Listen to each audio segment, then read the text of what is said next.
So welcome back, everybody. Thank you for returning once again. We are here in beautiful St. Paul, Minnesota on this fall day at the University of St. Thomas, and I just completed an amazing 8 hours of stories for the website, thanks to the help of Kelsey and Monica, who set these stories up for me. These students, these seminarians bearing witness to their conviction, their devotion, and their sacrificial lives for their one holy Catholic and apostolic faith that they have ingrained into their daily lives. So today's video, I hope you enjoy it. It is a story that was recorded just today, and it is the first story to be aired on the second pilgrimage for 1billionstories.com as I continue on to Green Bay, Wisconsin after this stop in St. Paul. God bless, and come back every day for a new interview.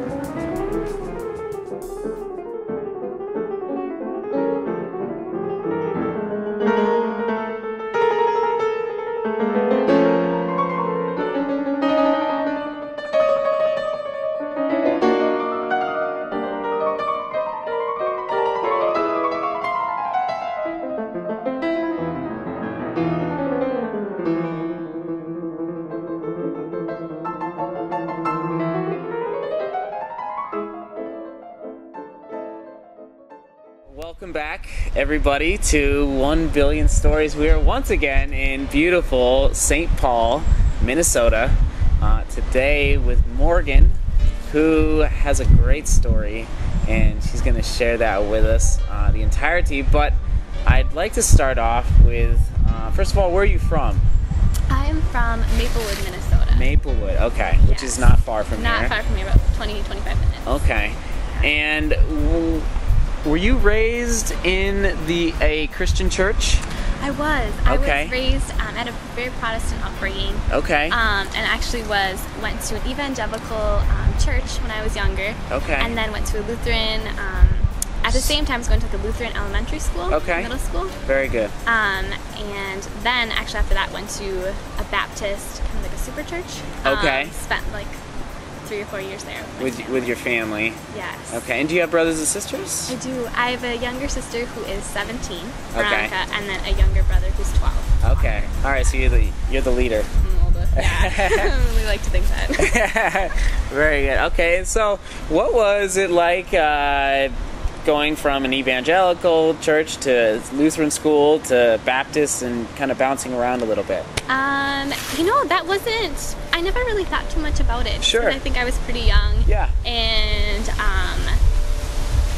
it was all like I guess Christian to me. Yeah. And like so I think the transitions weren't too different. Sure. Just kind of hitting them and going to them and going through everything that you go through. Yeah. Okay.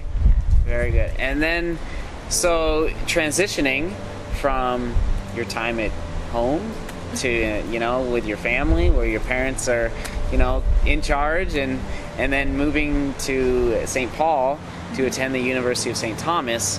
Talk about that transition, and why, first of all, why did you choose to go to a Catholic college? That's a really good question. I chose to go to a Catholic college because by my freshman year of college, I actually had been going to Mass for about 5 years. And so... Wait, before you came to St. Thomas? Before I came to... About 3-4 years at that point, I'd been going to Mass. With who? My mom. Oh, is your mom? My mom, no, our whole family actually was Protestant. Okay. And our Protestant upbringing. My mom was raised Catholic. Okay. And actually left the church when my grandmother passed away. Okay. She was in college. Okay. As kind of like my grandmother was like the spiritual pillar of the family. Okay. And then we were really happy in the Protestant church. Sure. And my aunt, my godmother, actually, who had also left the church, came back about 7 or 8 years ago now. Okay. And really was prodding my mom to consider why she left, to really make sure she knew why. And my Aunt Debbie is wonderful, and she would like leave like books with us and like, tapes and DVDs, and we'd be like, thanks, Aunt Debbie. No thanks. Yeah, we'll just set that to the side. If I like open up a drawer, you're like, oh, Debbie. Where'd that rosary come from? Shoot. But then my mom, she gave my mom the Diary of St. Faustina, and I don't really know why my mom decided to read it, but she did, and that was the turning point. And The Diary of St. Faustina. Very good. Polish mystic. Yeah. And she told us that, The power of saints. St. Faustina coming through once again. Come back next week to hear if Morgan chooses to follow her mother into the one holy Catholic and Apostolic faith. Now, off to Green Bay for more stories on 1billionstories.com.